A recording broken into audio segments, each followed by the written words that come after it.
How about that series that just wrapped up on ESPN, The Last Dance? Heard a lot about it. Featuring Michael Jordan, the GOAT. No doubt about it, he's the greatest of all time.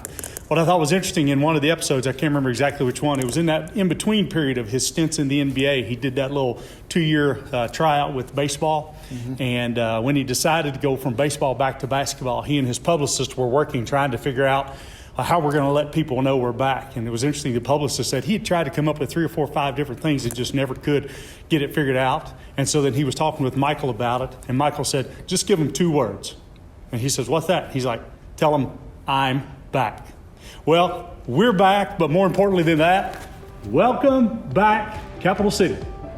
Absolutely, guys. We're going to relaunch this Sunday, May 24, and to say that we are excited about this is a colossal understatement.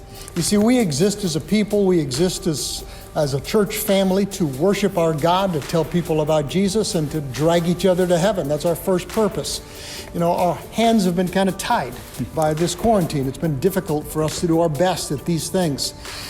We're going to try to get back on mission starting this week, and we're going to try to keep you as safe as possible while doing that. We just want to remind you about some changes that we've made for this coming Sunday. Mm-hmm. So starting this week, our worship services are going to adjust their times a little bit. We're going to be at 9 a.m. and 11 a.m. And this is just a temporary, but again, just want to remind you of that, 9 a.m. and 11 a.m. And we're going to be using both of our main venues. We're going to be using our main adult worship center as well as our student worship center for our services that morning. And creating this space of time gives us an opportunity to be able to come in after the services and do a general cleaning of the areas to make sure that everything is safe and ready for the next group that's going to be coming in. And again, we're going to be using both venues. And I know some people are like, well, I don't want to be stuck over in the student worship room. I don't want to have to watch Doc on TV. I want to see him live and in person. I mean, who wouldn't want to see this dude live and in person? But hey, yeah, you'll see that portion of the service on video or via satellite. But we're going to have a live worship team over in our student worship room leading the worship that day. So we're going to still be able to have a great worship experience in both venues this coming Sunday. Yeah, our goal is to have a full worship experience in both venues.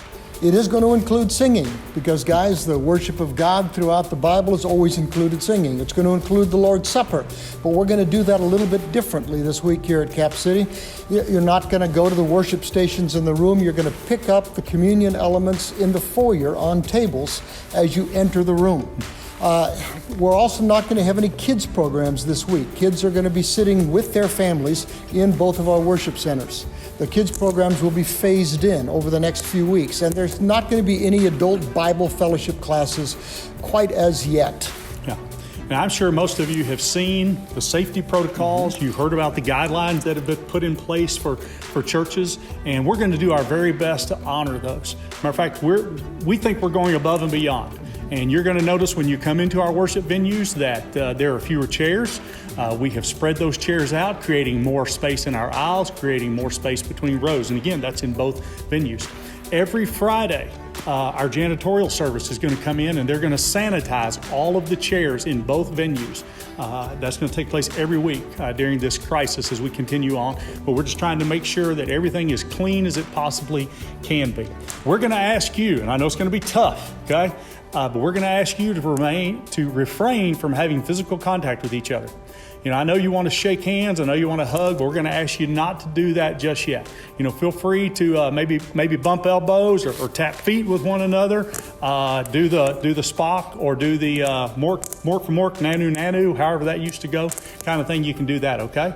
But again, try to refrain from touching as much as you possibly can. Keep that social distance in play during this time. Now, you're going to be able to sit with your family, and we want you to sit with your biological family. I know we consider ourselves a part of the family of Christ, but during this time, we're going to ask that you sit with your biological family. If you come into a space, try to leave a chair or two between you if it's another family. And if you're at risk, if you are not feeling well, if you're running a fever, you know, Please don't feel like you have to come to church just because the doors are open. You can still worship with us online. So if you're a little bit under the weather, if you're in that at-risk category, stay home, check us out online. You'll still be able to worship and have a great experience with us there as well. Guys, we've developed a pretty full plan. We have sent that plan out to you by regular mail, by email. You'll be able to find a copy of that plan on our website. If you have other questions, please feel free to call us and we'll try to answer whatever questions that you might have. Guys, we really hope to see you soon. We are excited about getting back. Welcome back.